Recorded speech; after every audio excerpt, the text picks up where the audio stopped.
Conversa de bastidor, com Bernardo Melo Franco.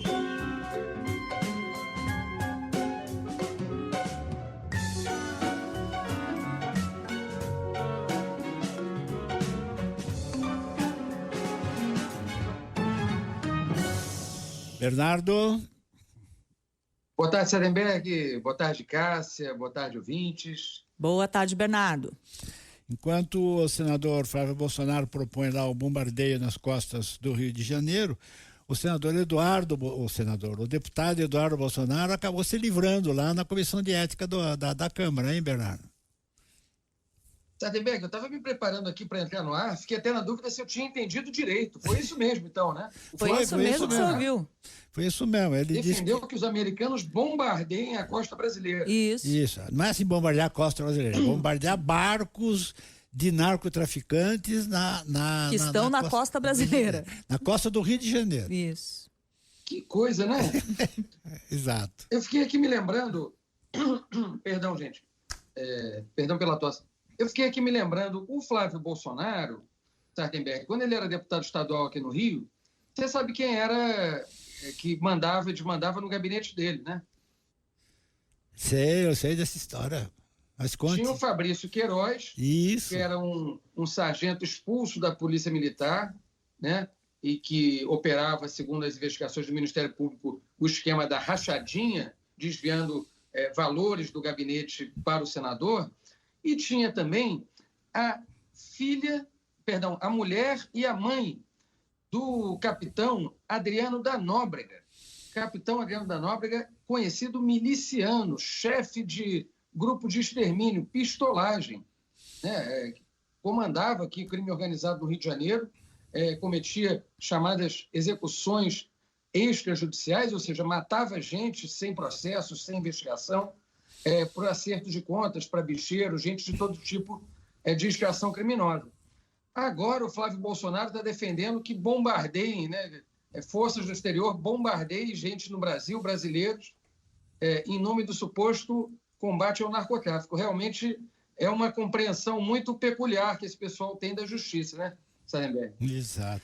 E talvez isso esteja de alguma forma relacionado, né, Bernardo, ao fato de dizer esse tipo de absurdo ou até defender gestões de outros países contra o Brasil, na prática, não significar nenhum tipo de consequência. Veja o que aconteceu com o irmão dele, que passou livre, leve e solto lá pelo Conselho de Ética, nada de se caçar o mandato, que pode acontecer que ele pode ser cassado por falta, mas aí tem uma diferença importante em relação ao que aconteceria se ele fosse cassado no Conselho de Ética. Ele não vai ficar inelegível se ele for retirado do mandato por falta, né? Exatamente, Cássias. Você tem aí uma atuação antinacional, né, que vai ficando cada vez mais comprovada. E não é só de um filho do Bolsonaro, é da família toda. Vide a última manifestação bolsonarista na Avenida Paulista e perto de vocês, com uma bandeira americana sendo desfraudada por supostos patriotas. Pois bem, o caso do Eduardo Bolsonaro, a gente já tratou aqui muitas vezes, é um deputado que abandonou o mandato, que abandonou o país sem a autorização da Câmara, está recebendo salário pago pelos contribuintes brasileiros para, dos Estados Unidos, atacar as instituições do Brasil. O Eduardo Bolsonaro foi quem articulou esse tarifaço, que tem custado dinheiro para o Brasil, tem custado empregos brasileiros que estão sendo perdidos, transferidos para os Estados Unidos, e por causa disso ele foi processado no Conselho de Ética da Câmara com pedido de cassação do mandato. Ontem, esse pedido foi arquivado por 11 votos a 7. Não chegou a ser surpreendente, Cássia e Sardenberg, porque a gente sabe que o bolsonarista tinha uma maioria a favor dele no Conselho, o próprio relator do caso no Conselho de Ética, o deputado delegado Marcelo Freitas, ele se diz amigo do Eduardo Bolsonaro. Portanto, era uma pizza que já estava no forno, estava encomendada. Mas nem por isso deixa de ser impressionante o descaramento da Câmara de defender, proteger um deputado que está claramente abandonando o mandato e agindo contra os interesses do Brasil, contra os interesses dos próprios eleitores que votaram para botar ele lá naquele cargo.